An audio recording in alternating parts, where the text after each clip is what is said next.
Bonjour. Dans cette vidéo, on va commencer à voir les statistiques qui est pour les étudiants en médecine le chapitre le plus important pour l'UE4. Donc là, pour la première vidéo, on va juste voir, on va faire des révisions, on va revoir rapidement quelques généralités sur les statistiques. Et puis après, donc dans les prochaines vidéos, on fera des choses plus spécifiques à l'année de médecine. Et donc des choses un peu nouvelles sur des tests. Voilà, je pense qu'il y aura essentiellement 3 autres vidéos sur les tests de corrélation, sur les tests du Ki2 et sur les tests tout court, à savoir risque de première espèce, risque de deuxième espèce. Bon, je vous expliquerai tout ça dans les vidéos qui vont venir. Pour l'heure, on commence par les rappels. Donc déjà, quand on parle de statistiques, donc on s'intéresse à un échantillon de taille n et on regarde l'apparition d'un caractère. Alors le caractère qu'on étudie,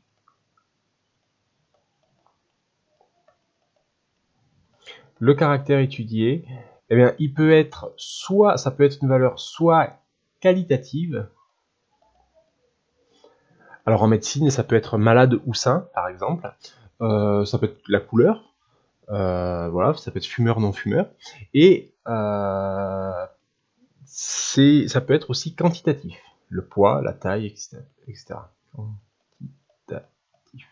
Voilà, donc en maths, on s'intéresse plutôt aux variables quantitatives. Cela dit, les variables qualitatives, ça sert aussi énormément, par exemple sain ou malade.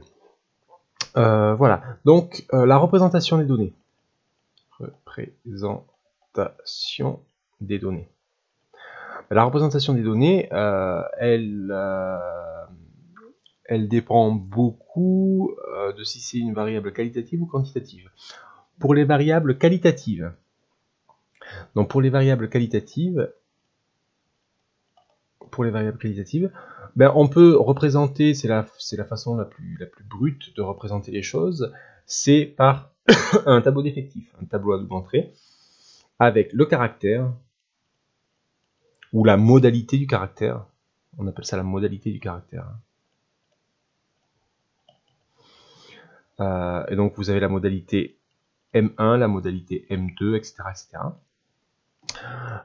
Et pour les différentes modalités, vous avez les effectifs correspondants.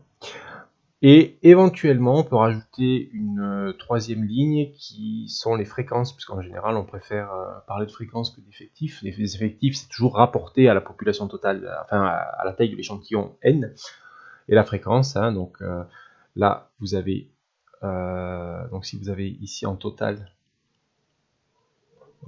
j'ai mal fait mon dessin.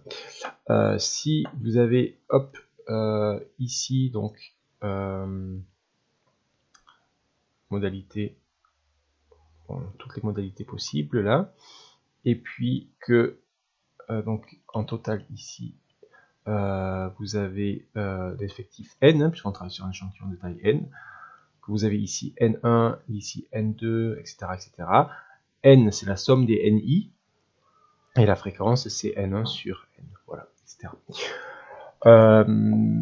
Donc ça, c'est la manière la plus brute de donner des informations, mais on peut les donner aussi sous forme d'un diagramme en bâton, par exemple, avec ici les effectifs. Alors je mets effectifs ou fréquences, hein, ça dépend du contexte, et ici les modalités.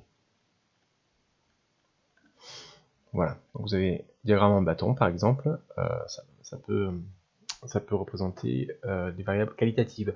Vous avez aussi par exemple un diagramme circulaire avec la modalité M1 qui représente là par exemple, je sais pas, à peu près 25% de toutes les modalités. Puis la modalité M2, la modalité M3, etc. Ok, voilà. Donc ça c'est la représentation des variables qualitatives. Après on a la représentation des variables quantitatives. Alors pour les variables quantitatives, on peut très bien représenter sous cette forme-là, mais c'est pas très judicieux parce qu'en général ça prend beaucoup de valeur et donc c'est pas très représentatif de représenter chaque modalité qui apparaît. Pour chaque valeur qui apparaît, il faudrait faire une case. Donc pour les variables quantitatives, en général, on représente les choses de manière un peu différente. Alors comment est-ce qu'on les représente pour les variables quantitatives? Donc tout ça n'est pas exhaustif, hein, c'est-à-dire qu'il y a plein d'autres façons de voir quantitatif, il y a plein d'autres façons de représenter les choses. Vous les avez vues en seconde, hein, essentiellement, ces méthodes-là. Seconde et première. La première méthode, c'est avec un histogramme. Donc la notion d'histogramme. Alors la notion d'histogramme, comment ça fonctionne un histogramme? Vous rassemblez les valeurs prises par une série statistique, vous rassemblez les valeurs par intervalle et vous faites comme un diagramme en bâton. Alors attention, ici, c'est plus des effectifs, c'est plus des fréquences, il n'y a plus d'unité ici. Hein. Pour les histogrammes, il n'y a absolument plus d'unité, il faut bien avoir ça en tête. Et par contre, ici, c'est les valeurs qui sont quantitatives, donc par ordre croissant. Hein. Vous rassemblez, vous comptez le nombre, vous rassemblez vos modalités par intervalle. Donc, je ne sais rien, A, B, C, D. Je ne les fais pas toutes de la même largeur, exprès. Et en fait, vous avez dû voir en seconde comment on faisait un histogramme. Il faut, pour tracer l'histogramme, il faut que l'aire du rectangle soit proportionnelle à l'effectif. Attention, c'est l'aire du rectangle et ça n'est pas la hauteur du rectangle, c'est l'aire du rectangle. Donc vous voyez, à effectif égal, un intervalle qui a une largeur 2 fois plus grande qu'un autre aura une hauteur 2 fois plus petite, puisque c'est l'aire qui est égale et qui est proportionnelle et pas la